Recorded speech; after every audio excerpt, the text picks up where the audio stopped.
So say for example your budget's around $135 to $140, yet you don't mind about the actual branding or anything else, but you don't want to have that plasticky TM actual aspect like the other high Capas. Well, here are two reasons I would recommend in regard to the company Army Armament.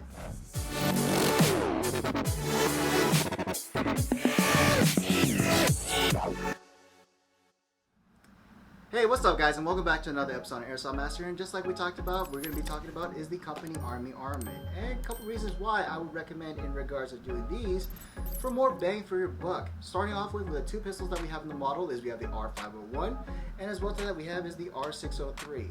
Now let's go ahead and actually get more in depth with this with the actual slides themselves, as one thing we noticed for sure is yes, they are full metal all the way through, and it does come in handy in that aspect. Mainly the fact that some of these actual designs for the slides themselves should be quite familiar to certain companies that we won't say for now. But the fact that the full metal construction is actually pretty nice. For example, on the R501, you have a nice compensator on the front end, and as well to that, the actual laceration slightly subtle in regards of it from the front and rear rack on the reload itself. One thing that we also know about the actual Army Armament slides as well is it comes with this nice mid-rise actual suppressor sights and a nice fiber optic for the front sight itself to be easier on the target acquisitions whenever you need to use it. Now, while we talked about this 501, let's go ahead and talk about the actual 603 itself. Is again, the slide should be very familiar to a certain design. Possibly a review I did a couple of weeks ago, or a couple months ago I would say, and something that actually does help out in the aspects of it for my TM guys who want to be more TM compatible. We'll get to that later on. But again, on this one you do have more of an exaggerated cut on the top end for the rear rack as well. Again, you're still able to have as the front and rear sights with regards to it being fiber optic and then the mid-rise suppressor as well. Now for both of these frames, again, they are full metal constructions on the frame itself. As well to that, you have 5 slots in the Picatinny weaver mount in regards to putting like the lights or laser systems that you see on the attachments that we have on both of the pistols itself. Now that we get to the grip, this is where things get a lot more interesting compared to any other pistols out there. Mainly the fact that it's more of the actual designs of stippling is actually still quite aggressive and still helps that capability of keeping stable and that nice comfortable grip as well. Again, for the 501, again you end up with more of this bark style tree type of stippling itself, but it still makes it actually pretty aggressive enough to basically hold onto it where if your hands are wet, for some reason, you're still able to keep control of your pistol.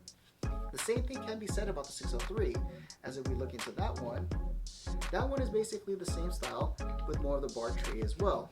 But again, the one thing that is nice about the actual style of the stippling itself is something is quite unique compared to like the standard ones you see out there. Or you won't even have to spend as much time or even hours like I do in regards to stippling your own grip itself. Now for your actual high cap controls, or just like any other normal types, is where you end up with your actual ambidextrous safety switch going from basically left-handed or right-handed operation. As well to that, your secondary safety is the beaver tail underneath to help actually control the actual pistol and the hammer itself. Now, let's talk about more in depth with the trigger pull itself that's on both of these, and one thing that we know for sure. One benefit is the fact that inside the actual trigger grooving itself, you'll see you can actually put like a grip screw underneath to help adjust the trigger pull of your own pistol to whatever adjustment you need to make it either shorter or give it the more slack that you need for your actual trigger. Now, what's other mostly important in regards of an actual pistol construction itself, other than being a metal slide, the frame itself, good stippling on the grip, or even a grip in general, is most likely a magwell. And a magwell does come helpful in regards of helping assisting in reloads and everything else. Again, Army Armament does help out with this nice design that should be very familiar to you for all the pistols that they make for it, that actually is made out of full metal, and again, is easy for the help reloads and swapping out for the magazines. And now we get into the most important part of the actual video itself, is does this make it actually TM compatible for certain things?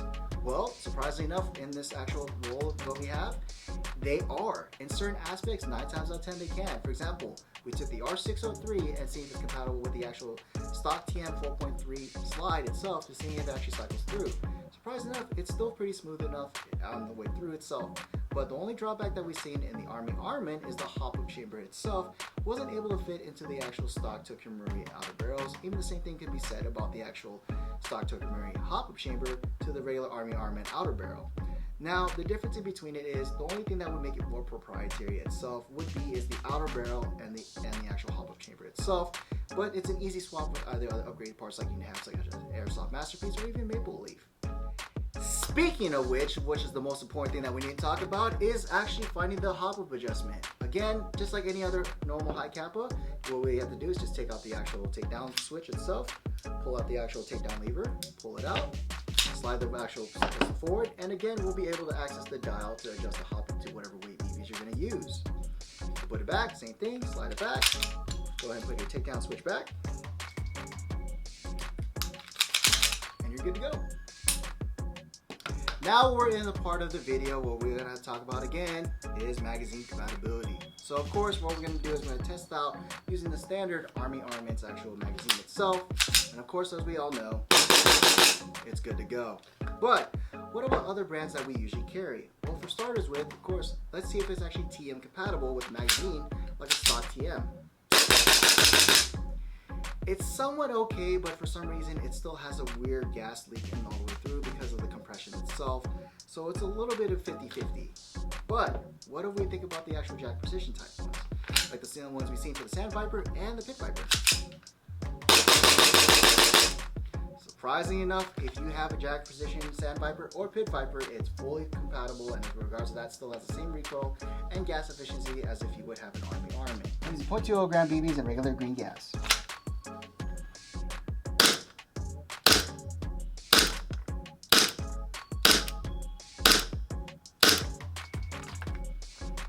And now for the Army Armament R603.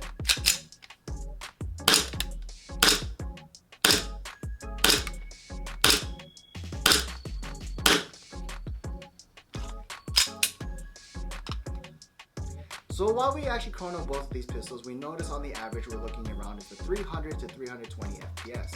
Now, if it is a little bit low, don't worry guys, you can always swap it out for different inner barrels and different buckets to help increase the actual compression to make it also closer to that 350, or even if you want to, surprisingly enough, it can be impressive, the sub 400 actual FPS. Believe me, we've seen it done before. When you actually purchase your actual Army Armament pistols, one thing you'll notice that will come with it is your actual instruction manual. As well to that is like an operation all the way through to help troubleshoot or even do the typical maintenance.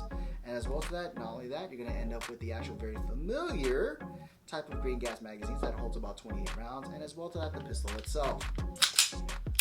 So in conclusion about Army Armament pistols, is it something worth to buy? Well, surprisingly enough for me, even as a personal Army Armament owner, again, it's actually a pretty good pistol itself. It's more bang for your buck. You have a full metal pistol all the way through, and as well to that, something that's very familiar that doesn't really cost that certain amount of money. But one thing that's also nice about this, as we have experienced, is the fact that it is somewhat TM compatible with certain things that we notice if you just swap out the certain parts that's there. And again, the compression itself is actually pretty good for coming out from even the 4.3 and the 5.1 being very consistent all the way through with its gas efficiency. So overall, is this something that it's probably worth for? Heck, for me it sure is, as I own actually this one right here. So, if you're looking for products like these, you can always check it out at airsoftmaster.com. And also comment if you have an Army Armament, what else do you think would improve? Or as well to that, if you haven't subscribed, subscribe now. But again, this is Mike. I'll see you guys in the next episode. This video is brought to you by Airsoft Master.